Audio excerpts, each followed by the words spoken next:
नमस्कार, मैं हूं विनय सिंह। आपका बहुत बहुत स्वागत है। झारखंड में उपचुनाव के रिजल्ट भी आ गए और झारखंड मुक्ति मोर्चा और गठबंधन की सरकार दोनों सीट पर जीत गई। स्टूडेंट्स को अब लगता है कि उनके लिए काम हो जाएगा।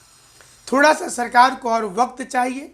कैबिनेट की और कितनी बैठक होगी ये स्टूडेंट भी समझना चाहते हैं, क्योंकि कैबिनेट की बैठक स्टूडेंट्स के नाम पर होती है, लेकिन उनके लिए कोई खास ठोस बुनियादी कार्यक्रम की रूपरेखा तैयार नहीं की जाती है। यानी कि इस समय में जेटेट 2016, जेटेट 2013, नया जेटेट परीक्षा, नई जेपीएससी परीक्षा, जेएसएससी सीजीएल परीक्षा, पंचायत सचिव परीक्षा, सोनी कुमारी को लेकर उठा विवाद, ये तमाम चीज़ें वैसे ही हैं जैसा कि पहले से चली आ रही हैं। उम्मीद की जा रही थी कि कैबिनेट की पिछली बैठक 1-2 दिन पहले जो हुई थी, इसमें ठोस रिजल्ट लाया जाएगा, लेकिन ऐसा नहीं हो पाया।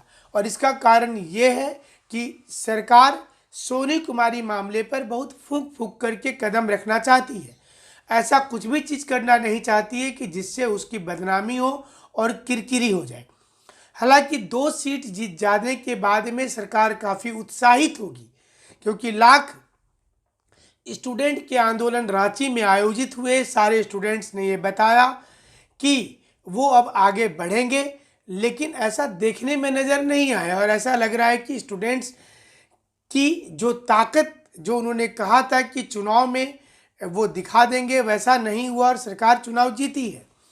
वहीं दूसरी ओर हमने स्टूडेंट्स जो आंदोलन किए थे वो अब हिसाब किताब को करने में व्यस्त हैं। थोड़ी सी हमारी बातें लोगों को कड़वा लग जाती हैं और लोग फिर हमें कमेंट करते हैं कि सर आपको कहाँ से पता चल जाता है।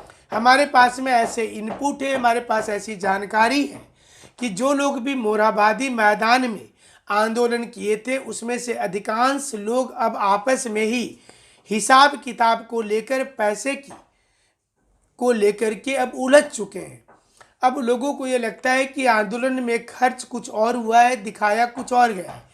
जाहिर सी चीज़ है कि हमारे इस न्यूज़ को देखने के बाद वो स्टूडेंट यूनियन के नेता काफ़ी नाराज हो जाएंगे, जो आंदोलन की सुगबुगाहट करते हैं और बार बार आंदोलन के लिए मोरहाबादी मैदान आने को कहते हैं। इसमें फंडिंग स्टूडेंट्स के अलावा रांची के अलावा दूसरे स्थान के स्टूडेंट्स ने भी सहयोग किया था और कई कोचिंग इंस्टीट्यूट ने भी बड़ी मोटी रकम दी थी। ऐसे में सवाल ये सामने आता है कि क्या अब पैसे में उलझकर आंदोलन को कमज़ोर किया जा रहा है? क्या ऐसी टीम नहीं बनाई जा सकती है कि जो जब तक कि आपको नौकरी नहीं मिल जाए तब तक वो एक यूनिटी में रहे? क्योंकि अगर आप छोटी छोटी चीज़ों पर आपस में उलझ जाएंगे तो फिर हमें लगता है कि आंदोलन सफल ही नहीं हो पाएगा। और फिर आप लड़ाई कैसे लड़ेंगे? जो नौकरी के लिए आप हक की लड़ाई लड़ रहे हैं वो कमज़ोर हो जाएगा। क्योंकि हमने कुछ ऐसी चीज़ों की इनपुट्स हमारे पास आई हैं जिसे देखने से लगता है कि स्टूडेंट, चाहे वो किसी भी गुट का आंदोलन मोरहाबादी मैदान में चल रहा हो, सारे लोग अब सिर्फ पैसे के हिसाब को लेकर ही उलझ गए हैं। और ये अच्छे संकेत नहीं है आने वाले किसी आंदोलन के लिए। क्योंकि अगर जब आप सरकार के साथ में कोई लड़ाई करते हैं, सरकार को आंदोलन की चुनौती देते हैं, तो वहाँ पर छोटी छोटी चीज़ों को नज़रअंदाज कर देना चाहिए। अब सवाल ये उठता है कि कैबिनेट की बैठक में क्या होता है। कैबिनेट की बैठक सिर्फ एक चीज़ के लिए नहीं बुलाया जाता है, क्योंकि इस बार कैबिनेट बैठक का मुख्य पर्पस सरना धर्म कोड था। और सरकार को इसलिए भी लाना ज़रूरी था क्योंकि चुनाव, जो उपचुनाव की बात कर रहे हैं, उपचुनाव में सरना धर्म कोड का मुद्दा पर ही इस बार सरकार की इज्जत बच पाई है।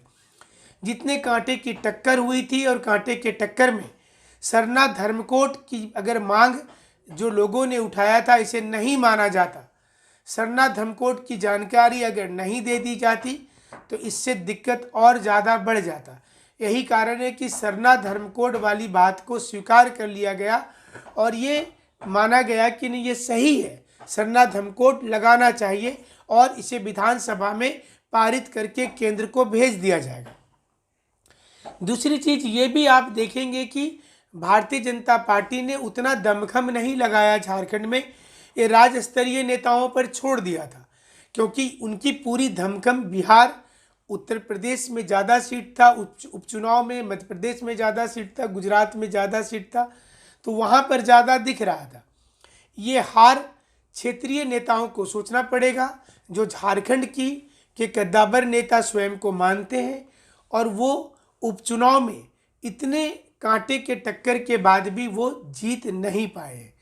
सरकार की तारीफ करनी होगी, क्योंकि सारी चीज़ें इनके अगेंस्ट में उस समय में थी।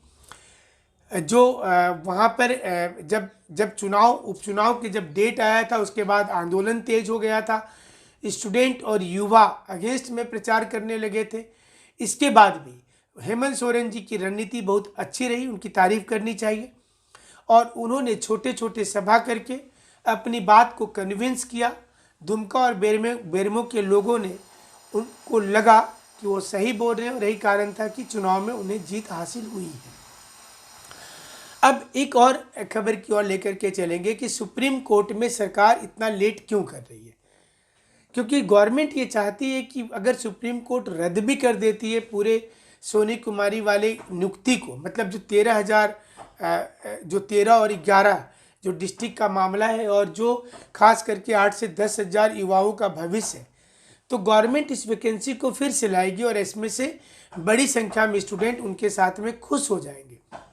और हो सकता है कि अब उपचुनाव के रिजल्ट आने के बाद में सरकार इस पर विचार करेगी। वहीं दूसरी ओर झारखंड में सभी आंदोलन के बाद अब होमगार्ड और एक्साइज के युवा भी रांची में आंदोलन शुरू कर दिए हैं।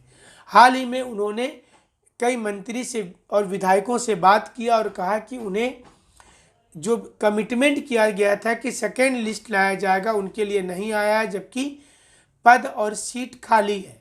यानी कि पद और सीट खाली होने के बावजूद भी सेकेंड लिस्ट नहीं लाया गया है, और सेकेंड लिस्ट नहीं लाए जाने के कारण अब उनको काफ़ी दिक्कत हो रही है, इसलिए वो भी एक नया आंदोलन शुरू कर सकते हैं।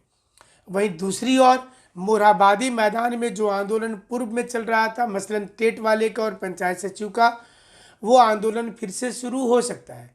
और अगर ये आंदोलन फिर से शुरू हो जाता है तो ये बेहतर कदम माना जाएगा, और इस आंदोलन को बेहतर आंदोलन भी समझा जाएगा, क्योंकि इस बार सरकार 144 धारा लगाने का भी कोई प्रश्न नहीं उठता, ना ही कोई चुनाव का समय है।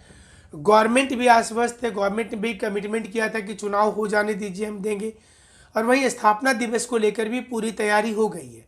लोगों की उम्मीद स्थापना दिवस तक रुकी हुई है कि उस दिन बड़े बड़े घोषणाएं किए जा सकते हैं, जिसमें उन्हें उम्मीद है कि कम से कम सरकार कुछ रोजगार की बात जरूर करेगी। और उम्मीद भी की जा रही है, डेटा भी तैयार हो रहा है, जो हम तक जानकारी आ रही है कि डेटा तैयार हो रहा है। जेपीएससी को लेकर भी नियमावली में पूरा अध्ययन चल रहा है, नियमावली की जो रिपोर्ट भेजी गई है उस पर अध्ययन चल रहा है। और जेटेट में हमारे पास जो सूचना आ रही है, पहले जेटेट परीक्षा होगी, उसके बाद 2016 या 13 के लिए कोई काउंसलिंग होगा। पहले 16 वाले की काउंसलिंग नहीं होगी। हमने ये सवाल भी उठाया था कि मोरहाबादी मैदान में बड़ा आंदोलन खड़ा हुआ था, क्या उससे सरकार पर इतना दबाव पड़ा है कि वो 2016 वाले के लिए काउंसलिंग शुरू कर पाए। उल्टा सरकार के जो अधिकारी है उन्होंने स्टेटमेंट जारी कर दिया है कि वो अब नियमावली के लिए इंतज़ार कर रहे हैं। जैसे ही उन्हें थोड़ी सी कार्मिक विभाग से हरी झंडी मिल जाती है, वो तुरंत ही अपना काम शुरू कर देंगे, और 2020 में जो टेट परीक्षा होने वाली थी उसकी आयोजन में लग जाएंगे। ऐसे में लाखों युवा जो बीएड और डीएलएड करके झारखंड में बैठे हुए हैं, उनके लिए आशा की किरण है कि उनके लिए परीक्षा पहले हो सकती है। और ये परीक्षा होने के बाद 2016 अथवा 13 के लिए टेट का जो काउंसलिंग होगा या दूसरा रिटेन एग्जाम होगा, ये बताया जाएगा। फिलहाल 2016 और 13 के लिए सरकार कुछ भी नहीं सोच रही है, वो ठंडे बस्ते में चला गया है। भले ही आंदोलन नए बस्ते में है, लेकिन मामला ठंडे बस्ते में है। अब दूसरा सवाल कि क्या जेपीएससी इस साल आ जाएगा। अगर जेपीएससी में अमिताभ चौधरी जिस प्रकार से अब काम कर रहे हैं, नियमावली को देखा जा रहा है और 4-5 मुख्य बिंदु जो हमने अपने पिछले वीडियो में बताया था कि रिजर्वेशन पीटी में क्या कम मार्क्स करके दिया जा सकता है, क्या इंडिविजुअल कटअप हो सकता है, क्या हिंदी अंग्रेजी के नंबर को जोड़ा जा सकता है, और क्या रिजर्वेशन कैटेगरी में किसी का कम नंबर आया है फाइनल इंटरव्यू के बाद तो क्या उनको अच्छा रैंक देंगे और ज़्यादा नंबर वाले को खराब रैंक मिलेगा, क्या ये सही है। ऐसे 5 मुख्य बिंदु हैं जिस पर बात की जा रही है। इस बार नियमावली रिपोर्ट में ये कहा गया है कि हिंदी अंग्रेजी के नंबर को नहीं जोड़ा जाए। छठी जेपीएससी में जिन बच्चों का चयन अगर हिंदी अंग्रेजी के चलते नहीं हो पाया होगा तो उन्हें काफ़ी अफसोस हो जाएगा, क्योंकि अब तो लोग हिंदी अंग्रेजी पढ़ना शुरू कर दिए। और अगर नई नियमावली रिपोर्ट में ऐसा आता है कि हिंदी अंग्रेजी का नंबर अब आगे से जोड़ा नहीं जाएगा, ये क्लियर कर देते हैं, तो फिर ऐसे में लोगों को दिक्कत होगी। जेपीएससी की भी बहुत गलतियां हुई हैं, इसमें कोई दो मत नहीं है, लेकिन पुरानी गलतियों से ही नई सीख मिलती है और नए सीख से लोग आगे बढ़ते हैं। आप हमारे साथ ज़रूर बने रहिएगा। जेटेट की परीक्षा भी होने वाली है और जेपीएससी होने वाली है। ये 2 एग्ज़ाम होने वाला है। सीजीएल को लेकर के किसी प्रकार की कोई संभावना नहीं है। दोनों के लिए अगर आप ऑनलाइन क्लास करना चाहते हैं या फिर स्टडी मटेरियल मंगवाना चाहते हैं तो हमारा नंबर 9431156794 है। इस पर आप ज़रूर से मैसेज कर सकते हैं। हमसे जुड़ने के लिए शुक्रिया, धन्यवाद।